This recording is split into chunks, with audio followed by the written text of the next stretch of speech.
चींटी और कबूतर की मज़ेदार कहानियाँ। एक समय की बात है, पेड़ पर एक चींटी तालाब में गिर गई। एक कबूतर ने उसे पाने जीवन बचाने के लिए उसे जी तोड़ कोशिश करते हुए देखा। फिर कबूतर ने एक पत्ते को तोड़ा और चींटी के पास फेंक दिया। चींटी झट से पत्ते पर चढ़ गई और बड़ी कृतज्ञता भरी नज़रों से उसने कबूतर का धन्यवाद किया। चींटी बहुत ही थक गई थी। कुछ सप्ताहों के बाद एक शिकारी जंगल में आया। शिकारी का तो काम ही होता है पक्षियों को पकड़ना। उसे कुछ दाने ज़मीन पर फेंके और उसने अपना जाल बिछा दिया। वह चुपचाप जाल में किसी पक्षी फंसाने का इंतज़ार कर रहा था। चींटी जो वहीं कहीं से गुजर रही थी, उसने जब सारी तैयारी देखी तो क्या देखती है कि वहीं कबूतर जिसने उसकी जान बचाई थी उड़कर उसी जाल में फंसने के लिए धीरे धीरे नीचे उतर रहा था। चींटी ने एकदम आगे बढ़कर शिकारी के पैर पर इतनी बुरी तरह काट दिया कि शिकारी के मुंह से चीख निकल गई। कबूतर ने एकदम देखा कि शोर किधर से आ रहा है और शिकारी को देखते ही सब कुछ उसकी समझ में आ गया और वह दूसरी दिशा में उड़ गया और उसकी जान बच गई। टीचर और स्टूडेंट की मज़ेदार कहानियाँ। यह कहानी शुरू होती है, एक स्कूल से बाहर बारिश हो रही थी और अंदर क्लास चल रही थी। तभी टीचर ने क्लास के सभी बच्चों से एक सवाल पूछा, अगर तुम सबको 100-100 रुपये का नोट दिया जाए तो तुम सब क्या खरीदोगे? किसी ने कहा मैं वीडियो गेम खरीदूंगा, तो किसी ने कहा मैं क्रिकेट का बैट खरीदूंगा। सब बच्चे अलग अलग चीज़ों की बात करने लगे। एक बच्चा कुछ सोच में डूबा हुआ था। तभी टीचर ने उस बच्चे से पूछा, तुम क्या सोच रहे हो? तुम क्या खरीदोगे? तो बच्चा बोला, टीचर जी, मेरी माँ का थोड़ा कम दिखाई देता है तो मैं अपनी माँ के लिए चश्मा खरीदूंगा। टीचर ने कहा, तुम्हारी माँ के लिए चश्मा तो तुम्हारे पापा भी खरीद सकते हैं, तुम्हें अपने लिए कुछ नहीं खरीदना।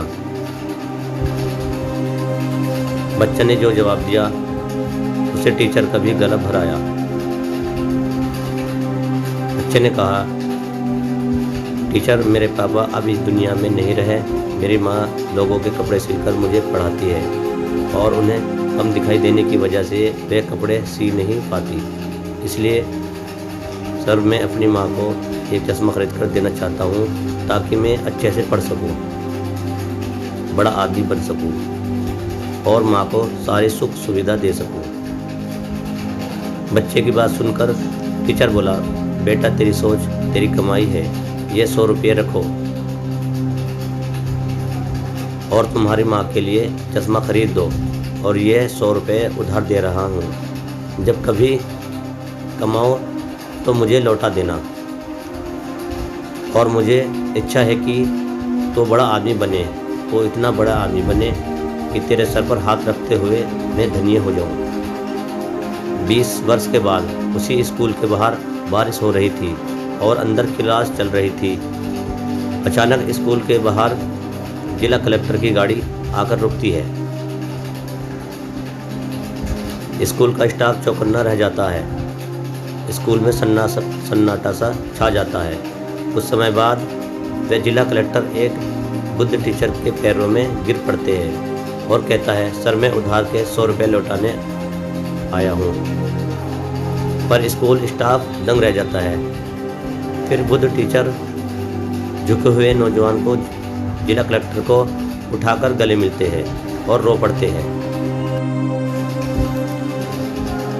ईमानदारी की प्रेरक कहानी। एक बार एक राज्य में अकाल पड़ गया। लोग भूख के कारण मरने लगे। उस राज्य के राजा ने घोषणा करवा दिया कि राज्य के सभी बच्चों को एक एक रोटी दी जाए। अगले दिन राज्य के सभी बच्चे राजा के महल के पास आकर इकट्ठे हो गए।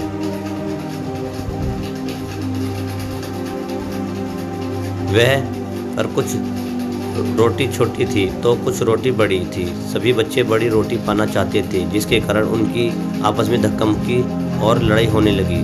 राजा ने देखा कि एक छोटी सी लड़की चुपचाप खड़ी थी। अंत में एक सबसे छोटी रोटी बच्ची, उस लड़की ने उस रोटी को खुशी खुशी लिया और घर चली गई। दूसरे दिन भी ऐसा ही हुआ। जब रोटी बांटी जा रही थी तब भी उस लड़की को सबसे छोटी रोटी मिली। उसने खुशी खुशी रोटी ली और घर चली गई।